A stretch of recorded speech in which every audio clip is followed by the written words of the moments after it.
Blessed day, everyone. God nudged you to click on this video because this is for you. So guys, I was having second thoughts whether I will share this dream because it's a bit violent.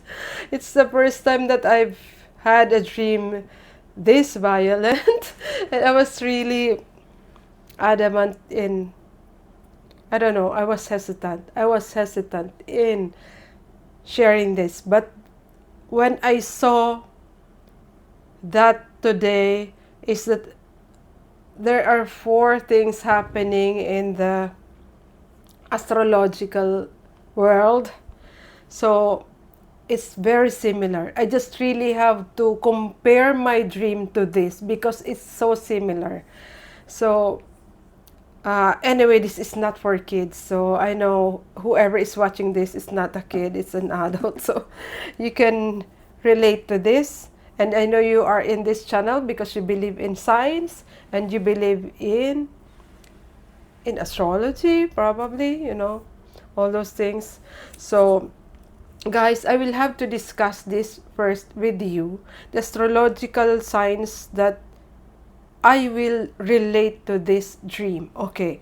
So there are four signs happening right now, August 12th. It's a very powerful day for manifestation because there are four things happening. There is a new moon, there is a solar eclipse, there is Perseids meteor shower, and planetary parade. So those four. I will just give you the quick rundown of each of them, okay? So, total solar eclipse is a karmic or cosmic reset. Everything in your life is going to be reset.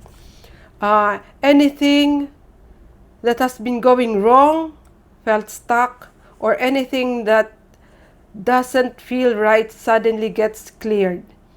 It is a cosmic clearing, cosmic reset, and of an old clearing of an old chapter and getting into a new one.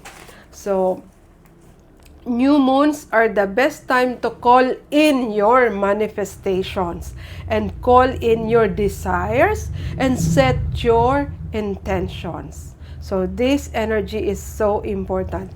Taking place in the sign of Leo. Guys, I'm a Leo. So I need to manifest before I sleep. It's actually late, but I really have to share this with you.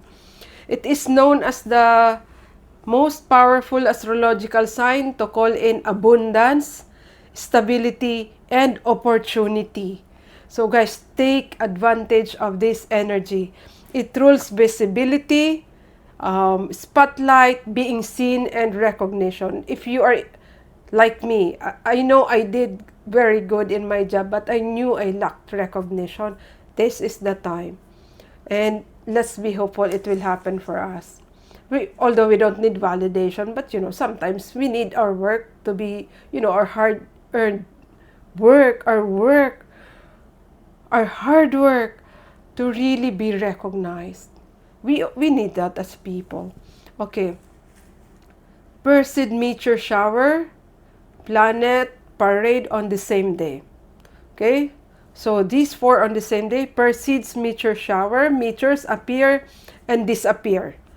Movement, fast movement, release, wishes, and things passing, just passing through your life.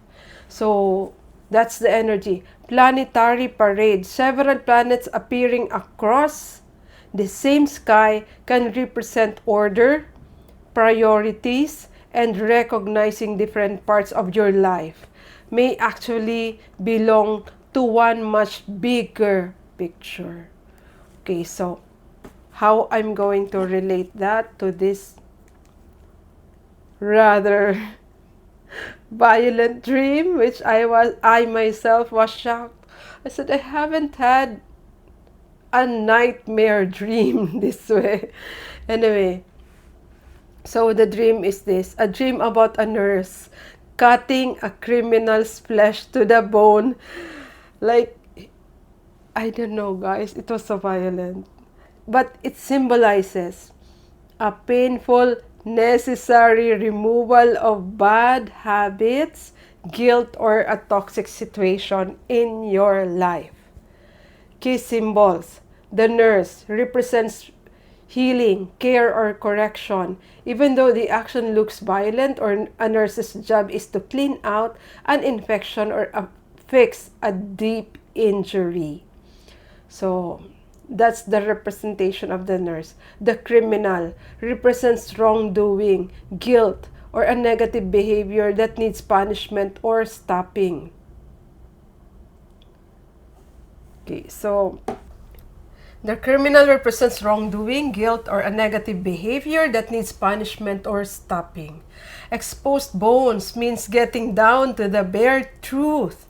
It shows that a situation has stripped all lies or pretenses, revealing the raw core. What it might mean for you. Harsh connection, a drastic or uncomfortable change is happening to fix a broken situation. You see, guys, the energy now, it's, if you are in an uncomfortable situation, it will drastically change. Or the universe will fix it for you. Facing the truth, a hidden reality is being uncovered and may feel shocking or raw to look at. So you have to look at truth in the eye. It's raw. It can be shocking. Losing control. Fingers are used to grasp and hold things. Losing them can point to a feeling of helplessness or losing your grip on a problem. Sometimes we feel this, guys. Sometimes we feel we don't have control of anything in our life or something in our life. We just have to pray because we know who controls the entire world, the entire universe. It's God. So just pray. Just pray to Him. To me, my personal prayer is always for Him to take the wheel, especially if I'm out of choices. I feel stuck. So during that dream, I was shocked. Of course, I was shocked. Even when I woke up already, I was like, what is that dream about? Should I even look for the meaning of it? It's so violent. Should I share it with my viewers? But I really had to I really had to know the meaning. And when I learned the meaning and I watched about astrology today, very related, guys. So it's the meaning behind the sign or the dream. Your feelings of shock, fear, and disgust mean this dream is highlighting a deep emotional conflict or a situation in your waking life that feels highly uncomfortable to face. Sometimes we face uncomfortable situations, conflicts within family circle, friends, whatever. So when you feel grossed out and scared in a dream, it usually means your subconscious is forcing you to look at something you would normally prefer to avoid or ignore. Sometimes we just avoid or ignore things, but this dream says that, our subconscious, our higher self, is forcing us to look at things that we would normally ignore. Why you felt this way? Facing a raw reality, the disgust and shock often mirror a situation in real life that feels ugly or messy. You might be witnessing someone making a painful mistake, or you are dealing with a stressful conflict that you find repulsive or stressful to handle. So you may be under this situation right now. You will be forced to face that reality.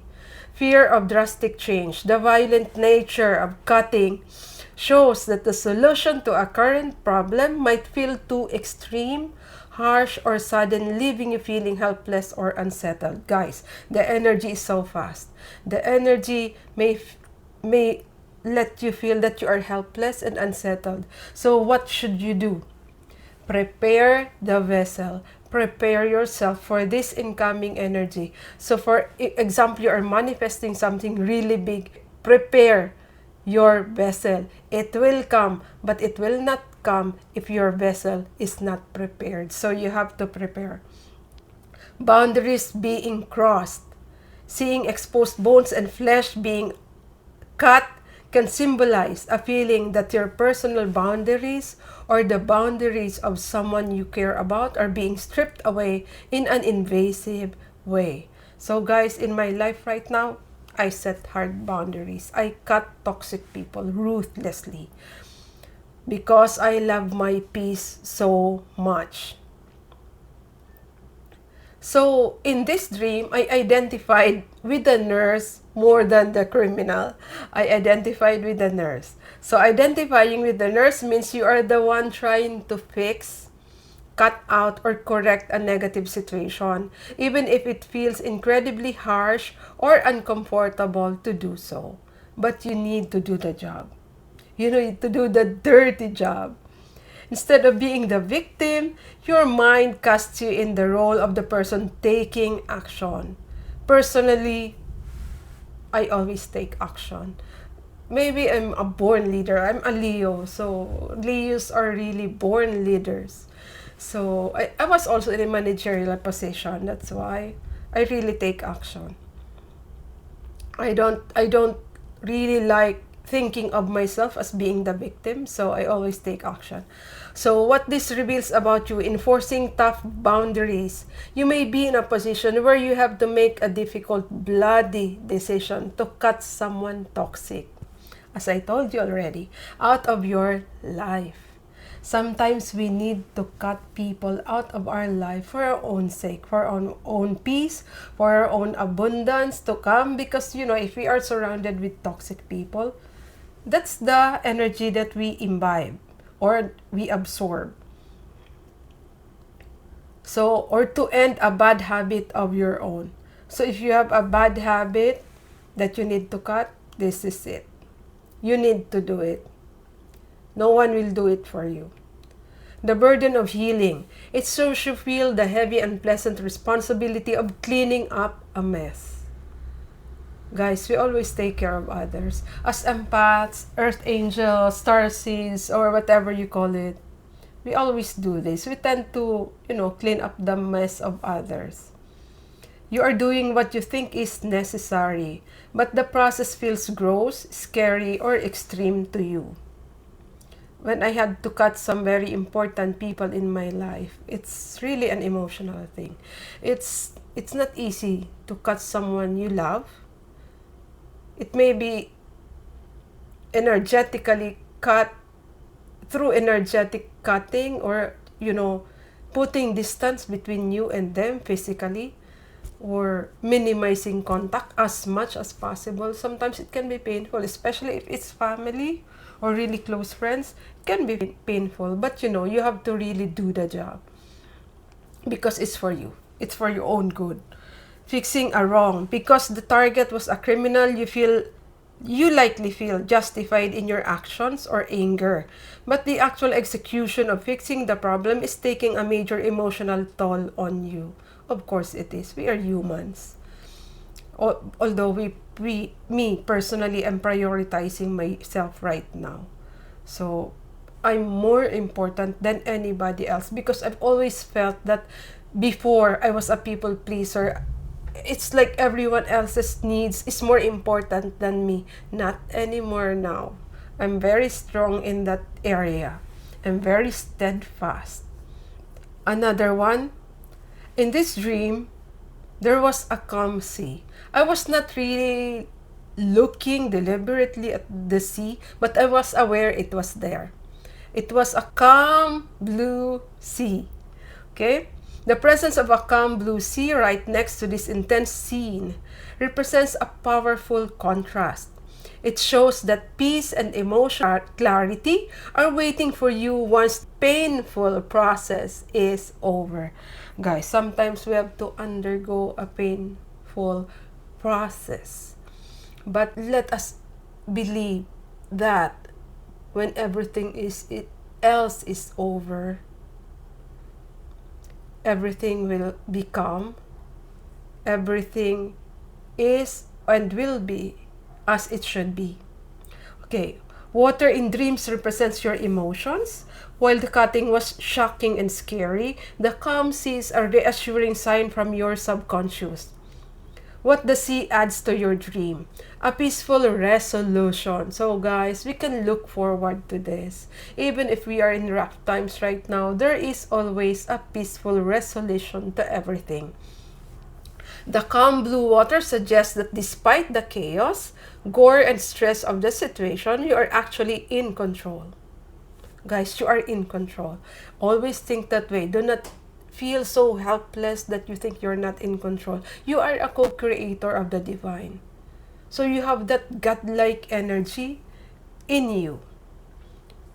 You are in control together with God. Your deepest emotional state is trying to remain steady and at peace. Yes, I always do that. Even in difficult situations, I'm at peace already. I'm steady. I'm pretty much, yeah. I wish everyone could reach this peace that, no one can touch. And I remain steady even if there are so many problems. My mind is usually clear and my actions usually aligned. But of course, sometimes I get emotional, but I don't get as emotional as before. I am more in control of my emotions now, especially I have been practicing yoga and meditation for the past 8 years. Necessary cleansing. In dreams, the ocean often symbolizes washing away the old to make way for the new. The same energy as I read to you a while ago, I said to you a while ago, cutting. The harsh actions you are taking, the cutting, are ultimately meant to bring you back to a place of calm and tranquility. So guys, let go of the old, go with the new. Cutting of the old and making way for the new. So that's the energy of this portal. That's the energy of these 4 signs in August 12th. The Leo energy.